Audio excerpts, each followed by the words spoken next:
आखिरकार सदन में ये हुआ क्या है? ये हुआ क्या है? बदले बदले मेरे हजूर नजर आते हैं। देखिए, सदन में जो कुछ हुआ बहुत दुर्भाग्यपूर्ण है और ये सदन की मर्यादाओं के विपरीत है। मैं असेंबली में भी रहा, अब पार्लियामेंट में भी हूं, लेकिन सदन के अंदर नेता सदन और नेता विपक्ष दोनों का जो प्रोटोकॉल है वो सेम है। अगर नेता सदन खड़े होंगे तो उनको इंटरवीन करने के लिए बोला जाएगा और नेता प्रतिपक्ष खड़े होंगे तो नेता प्रतिपक्ष के लिए भी माइक खोला जाएगा। लेकिन ये पहली मर्तबा हो रहा है कि जैसे ही नेता प्रतिपक्ष खड़े होते हैं वैसे ही या तो माइक बंद होगा या इजाजत नहीं दी जाएगी, जबकि परंपरा ये है कि नेता प्रतिपक्ष के खड़े होने के बाद स्वतः इजाजत मिलती थी। तो ये जो नेता प्रतिपक्ष को ना बोलने देने का वो रहा, उसी पर हंगामा रहा कि नेता प्रतिपक्ष को बोलने दिया जाए। सुधांशु त्रिवेदी, क्या आपको लगता है कि आप राहुल गांधी को चांस ही नहीं देना चाहते थे, वो बोल ही ना पाए? कांग्रेस का आरोप है कि राहुल गांधी को बोलने नहीं दिया गया, उनका मजाक उड़ाने का प्रयास हुआ। देखिए, यह आरोप निराधार है। पहले 40 मिनट बोले थे, दूसरी बार में भी जब वो बजट पे भी बोले हैं तो भी आराम से पौन घंटे से ऊपर बोले हैं। राजनीति यह कहती है कि राहुल गांधी को बोलने दिया जाता क्योंकि भारतीय जनता पार्टी का बहुत लाभ होता। मुझे लगता है कि मोदी जी की लोकप्रियता और अमित शाह जी की रणनीति के बाद और हमारे कार्यकर्ताओं के परिश्रम के बाद यदि कोई एक फैक्टर है जो भारतीय जनता पार्टी के लिए बहुत लाभकारी सिद्ध होता है, वो होते हैं राहुल गांधी के वक्तव्य। मगर सदन की मर्यादा और संवैधानिक शुचिता यह कहती है कि सदन के पटल के ऊपर व्यवस्था के तहत बोले। जैसे उदाहरण के लिए आप कोई किताब तभी कोट कर सकते हैं जब वो किताब पब्लिश जी जी जी। जब आपसे कहा गया कि ऑथेंटिकेट करना है, तो ऑथेंटिकेट करना एक प्रक्रिया है संसद में। आपने जो बोला है वो आप किताब प्रस्तुत करेंगे, एक फॉर्मेट है, उसमें आप सिग्नेचर करेंगे कि मैं यह प्रमाणित करता हूं। वो कह रहे हैं अभी ऑथेंटिकेट करता हूं। अरे अभी नहीं होता भाई, वो एक प्रोसेस है। जैसे एग्जाम्पल के लिए कोई बच्चा है, वो कहे कि मेरे नंबर कम आए हैं, तो वो कहे कि नहीं आपका रीचेक हो जाएगा, तो अभी करिए। नहीं साहब, वो स्क्रूटनी के फॉर्म के थ्रू आप आएंगे, then it will be rechecked and then it will be establish. तो प्रॉब्लम क्या हो रही है कि राहुल गांधी जी सिर्फ संसद में नहीं, संसद के अंदर या बाहर जिस ढंग की अमर्यादित, उच्छृंखल और उद्दंड भाषा का प्रयोग कर रहे हैं, वो अपनी पार्टी को नुकसान कर रहे हैं, हमें फायदा कर रहे हैं, अलग बात है। राजनीति का स्तर नीचे ले जा रहे हैं। इसलिए मैं एक लाइन कह देना चाहता हूं जो अगर उन्हें समझ में आए। आज के जमाने के सबसे अजीम शायर वसीम बरेलवी जी का एक शेर है, कौन सी बात कैसे किस तरह से कही जाती है, ये सलीका पता हो तो हर बात सुनी जाती है। ओके, जवाब, सलीका पता होना जवाब, जवाब। देखिए, सबसे पहली बात तो फॉलो करते हुए 40 देखिए, सबसे पहली बात तो कि 2 बार राहुल जी नहीं बोले और 40 मिनट नहीं बोले, 40 मिनट में 50 बार इंटरवीन किया गया।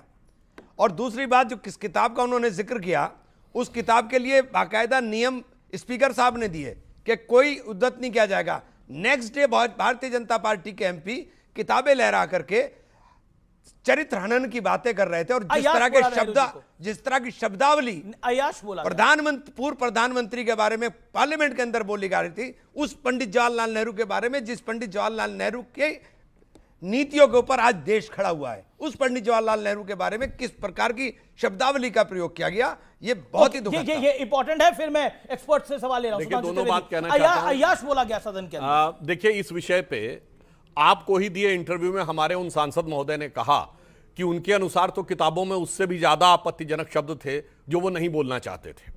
और दूसरी बात है, जो किताबें कोट की गई वो सब पब्लिश्ड हैं और इनके नेताओं के द्वारा लिखी गई हैं। हाँ, जहां तक इन्होंने कहा कि पंडित जवाहरलाल नेहरू जी की नीतियों पे देश खड़ा है, पंडित जवाहरलाल नेहरू जी की नीतियों पे देश खड़ा नहीं था, देश पड़ा था।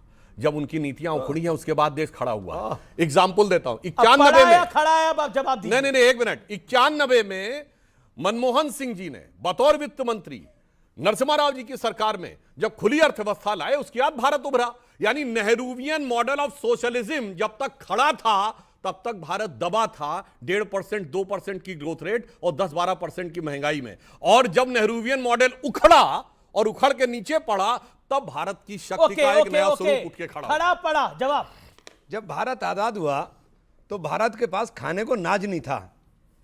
जो जानवरों को नाज दिया जाता है वो नाज इंपोर्ट होता था और वो खाते थे।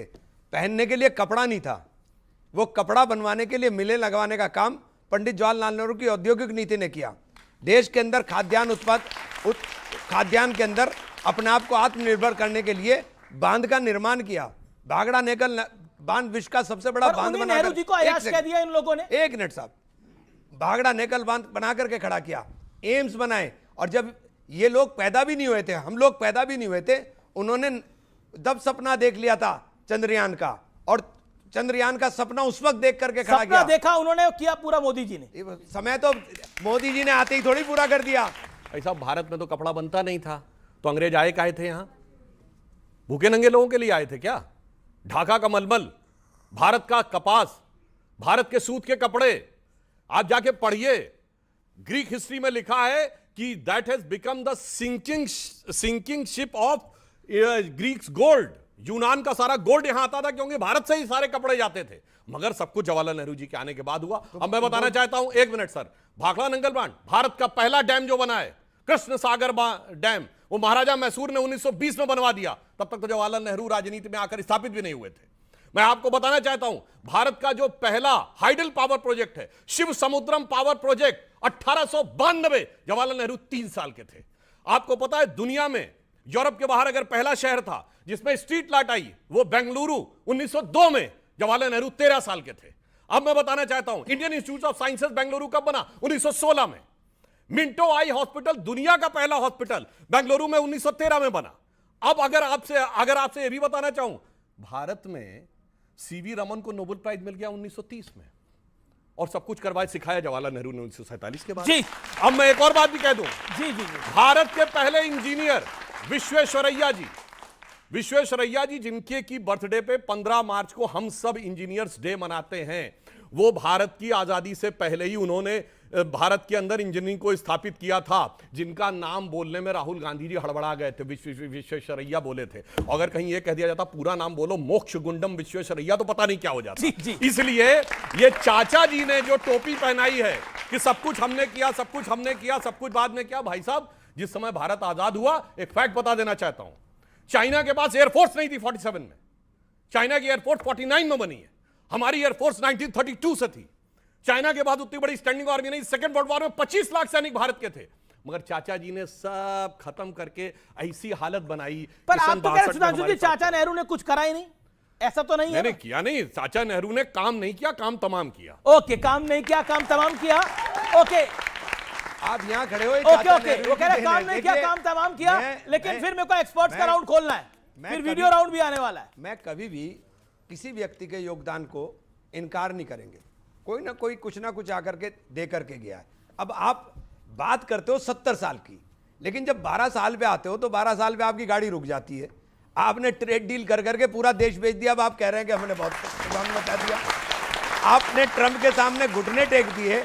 आप में यह हिम्मत नहीं होती कि ट्रंप कहता है कि मैंने युद्ध रुकवा दिया, आप में यह हिम्मत नहीं होती कि यह कहते कि ट्रंप झूठ बोल रहा है।